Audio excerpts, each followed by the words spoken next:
ഈശോ മിശിഹായിൽ സ്നേഹം നിറഞ്ഞ സഹോദരി സഹോദരന്മാരെ, ഇന്ന് ജൂലൈ 25-ാം തീയതി വെള്ളിയാഴ്ചയാണ്.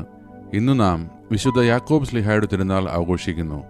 ഈ ദിനത്തിൽ നിങ്ങൾ എല്ലാവരെയും ഈ പ്രഭാത പ്രാർത്ഥനയിലേക്ക് ഞാൻ ഹൃദയപൂർവ്വം സ്വാഗതം ചെയ്യുന്നു. ഇന്ന് നാം ദൈവത്തിൻ്റെ കൃപയ്ക്കായി അപേക്ഷിക്കുന്നു, പ്രാർത്ഥിക്കുന്നു. നമ്മുടെ ജീവിതം നന്മ കൊണ്ടും ദിവ്യത്വം കൊണ്ടും നിറയട്ടെ. നമ്മുടെ ജീവിതത്തിൽ നമുക്ക് ദൈവത്തിന് നന്ദി പറയേണ്ടതിന് അനേകം കാരണങ്ങളുണ്ട്. ഇന്ന് നാം രാവിലെ ഉണർന്ന് പുതിയൊരു ദിനം കാണുന്നു. അതുതന്നെ ദൈവത്തിൻ്റെ ഒരു വലിയ അനുഗ്രഹമാണ്. ലക്ഷക്കണക്കിന് ആളുകൾക്ക് ഇത് നിഷേധിക്കപ്പെട്ടു. അതിനാൽ നന്ദിയോടും സ്നേഹത്തോടും കൂടെ നമുക്ക് ഈ പ്രാർത്ഥന ആരംഭിക്കാം. ഇന്ന് നാം വായിക്കുന്ന വചനം മത്തായിയുടെ സുവിശേഷം 20-ാം അധ്യായം 20 മുതൽ 28 വരെയുള്ള വാക്യങ്ങൾ. അപ്പോൾ സെബെദീ പുത്രന്മാരുടെ മാതാവ് തൻ്റെ പുത്രന്മാരോട് കൂടെ വന്ന് അവൻ്റെ മുമ്പിൽ യാചനാപൂർവം പ്രണമിച്ചു. അവൻ അവളോട് ചോദിച്ചു, നിനക്ക് എന്താണ് വേണ്ടത്? അവൾ പറഞ്ഞു, നിന്റെ രാജ്യത്തിൽ എൻ്റെ ഈ 2 പുത്രന്മാരിൽ ഒരുവൻ നിന്റെ വലതുവശത്തും അപരൻ ഇടതുവശത്തും ഇരിക്കുന്നതിന് കൽപ്പിക്കണമേ. യേശു മറുപടി നൽകി, നിങ്ങൾ ചോദിക്കുന്നതെന്താണെന്ന് നിങ്ങൾ അറിയുന്നില്ല.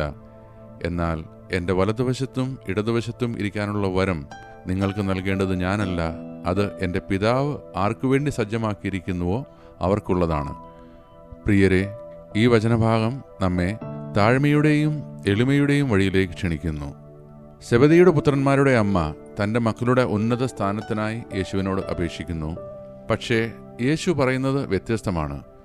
നിങ്ങളിൽ വലിയവനാകാൻ ആഗ്രഹിക്കുന്നവൻ നിങ്ങളുടെ ശുശ്രൂഷകനും നിങ്ങളിൽ ഒന്നാമനാകാൻ ആഗ്രഹിക്കുന്നവൻ നിങ്ങളുടെ ദാസനും ആയിരിക്കണമെന്ന്. ഈ വചനത്തിൽ നിന്ന് നമുക്ക് 2 കാര്യങ്ങൾ മനസ്സിലാക്കാം. ദൈവരാജ്യത്തിൽ പദവി സ്വാർത്ഥമല്ല, സേവനമാണ്.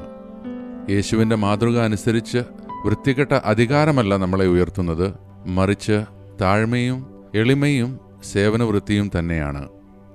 നാം ഓരോരുത്തരും നമ്മുടെ കുടുംബത്തിൽ, തൊഴിൽ മേഖലയിൽ, സമൂഹത്തിൽ, ദൈവം നിയോഗിച്ച സ്ഥലങ്ങളിൽ ഒരു സേവകനായി ജീവിക്കേണ്ടതുണ്ട്.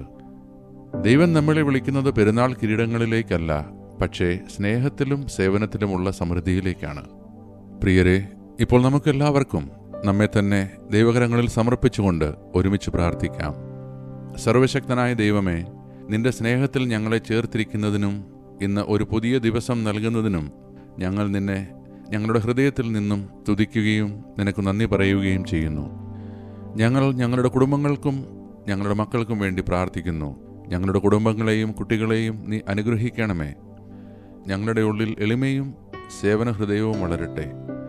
ഞങ്ങൾ യേശുവിൻ്റെ മാതൃക പോലെ മറ്റുള്ളവർക്കായി ജീവിക്കട്ടെ. ഇന്ന് ഞങ്ങൾ ശരീരത്തിൽ, മനസ്സിൽ, ആത്മാവിൽ വേദന അനുഭവിക്കുന്ന എല്ലാവർക്കും വേണ്ടി പ്രാർത്ഥിക്കുന്നു.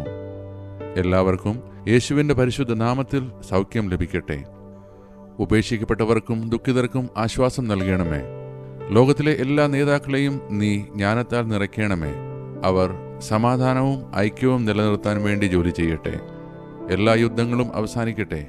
ഈ ഭൂമിയിൽ അങ്ങ് സ്ഥാപിച്ച സ്നേഹം തഴച്ചു വളരട്ടെ. ദൈവപിതാവിൻ്റെ സ്നേഹവും കർത്താവായ യേശുക്രിസ്തുവിൻ്റെ കൃപയും പരിശുദ്ധാത്മാവിൻ്റെ അനുഗ്രഹവും എപ്പോഴും നമ്മോടൊപ്പം ഉണ്ടായിരിക്കട്ടെ. ആമേൻ. പ്രിയരെ, ഈ പ്രാർത്ഥന നിങ്ങൾക്ക് അനുഗ്രഹമായി തോന്നിയാൽ ദയവായി ലൈക്ക് ചെയ്യുകയും മറ്റുള്ളവരുമായി ഷെയർ ചെയ്യുകയും ചെയ്യൂ. ചിലപ്പോൾ നമ്മൾ ഈ പ്രാർത്ഥന ഷെയർ ചെയ്യുമ്പോൾ അത് ഒരാളുടെയെങ്കിലും ആത്മാവിൽ ദൈവത്തിൻ്റെ വെളിച്ചം പകരും. ദൈവം ഈ ദിനം മുഴുവനും നമ്മളെ എല്ലാവരെയും അനുഗ്രഹിക്കുകയും സംരക്ഷിക്കുകയും ചെയ്യട്ടെ. നമുക്ക് നാളത്തെ പ്രാർത്ഥനയിൽ ദൈവസന്നിധിയിൽ വീണ്ടും കാണാം. അതുവരെ ദൈവം നമ്മളെയെല്ലാം അനുഗ്രഹിക്കട്ടെ.